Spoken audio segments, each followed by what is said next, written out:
Thank you, Mr. Chairman. Professor Schwartz, you're a professor at the University of Minnesota. Yes. Okay. Beautiful state, by the way. Wonderful state. It's a wonderful state. Some people in your beautiful state went to your state Medicaid department and said, we want some taxpayer money, some being state taxpayer money, some being federal taxpayer money, to feed the poor. And these entities that did that got the money, and then they stole it. But to help cover their tracks, well, before I go there, do you think those people should be prosecuted? I think if there is reason to pursue prosecution, of course they should be prosecuted. Okay. Do you think their ethnicity should matter? The ethnicity of these people should not matter. Okay. Not a bit. Now, some of these thieves also went to some restaurants and said, I need a fictitious invoice that you fed 100 people. You're not going to feed 100 people. You're just going to help me steal the money, and I'll kick back some of the money to you. Do you think those restaurant thieves should be prosecuted? I think if they have committed crimes, they should be prosecuted. Regardless of their ethnicity? Regardless of their ethnicity. Okay. You had some other people in Minnesota who had a different scam. They went to the Medicaid department and said, I need state taxpayer money and federal taxpayer money to provide services to autistic children. And they got the money. And then to maximize the fruits of their theft, they went to well, first, do you think those people who... Same answer to the question. Okay. Now, in order to generate more money they could steal, they went to some families and said, do you have children? And some of the families said, yeah, we have kids. And they said, the thieves said, are your children autistic? And they said, well, no. And the thieves said, well, would you agree to sign paperwork to say they're autistic if we kick back to you some of the money? Do you think those families should be prosecuted? Same answer. Okay. And you don't think their ethnicity should matter? Not a bit. Okay. All right, Mr. Is it Hankerson? Hankinson, yes, sir. I'm sorry, Mr. Hankinson. Did I understand you to say that you have studied immigrant communities throughout the United States in terms of fraud levels on social services?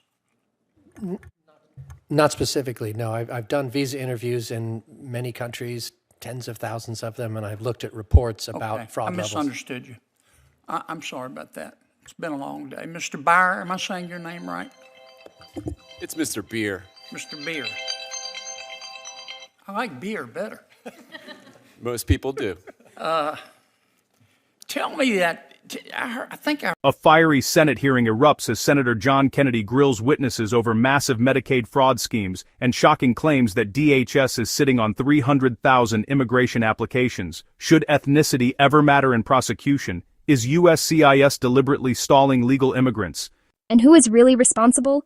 This full breakdown covers the explosive exchange, the fraud allegations, the immigration backlog controversy, and what it all means for taxpayers and national security. Watch until the end for the key takeaway lawmakers don't want you to miss. You say that some people, some folks who've come to our country and are trying to get status to stay, have applied to the Department of Health of DHS, and they've paid money, and DHS is doing nothing?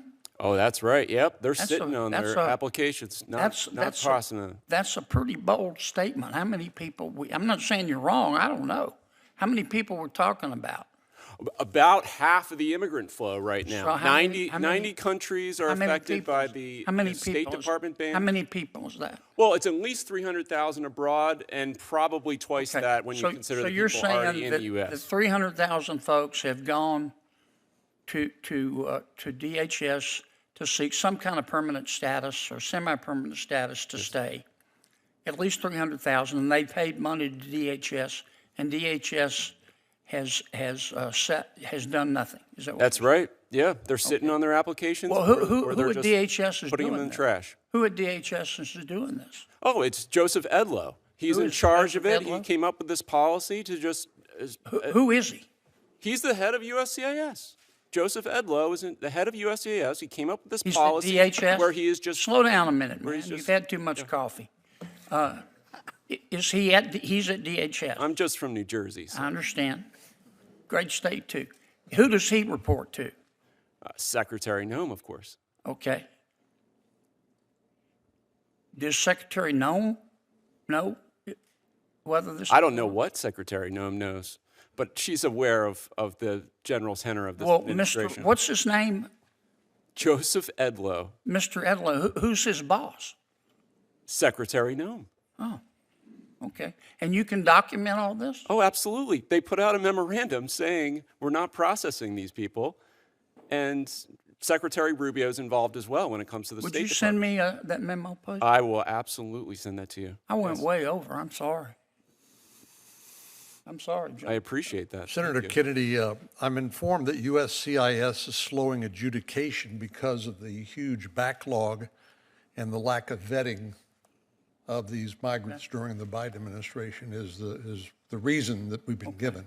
Yeah, I don't know. I just heard Mr. Beer, and I'm not saying he's right or wrong. Those are pretty bold allegations that they're taking the money and they're not doing anything, and I just want to know if it's true or not. Well, they're making sure that these people are vetted, so we don't end up with people like the National Guards woman here in Washington, Yeah. D.C. that was killed by an African. I admitted mean, I under don't have a parole. problem with vetting. I just want to know whether what the witness is saying is true. No They're not disrespect. adjudicating them. They're not Senator processing. Klobuchar. Thank you very much, Chairman, Ranking Member Padilla. I believe that people who break the law have to go to jail, and people who steal taxpayer money have to go to jail. If you enjoy this breakdown, please don't forget to like, comment, and subscribe for more political breakdown.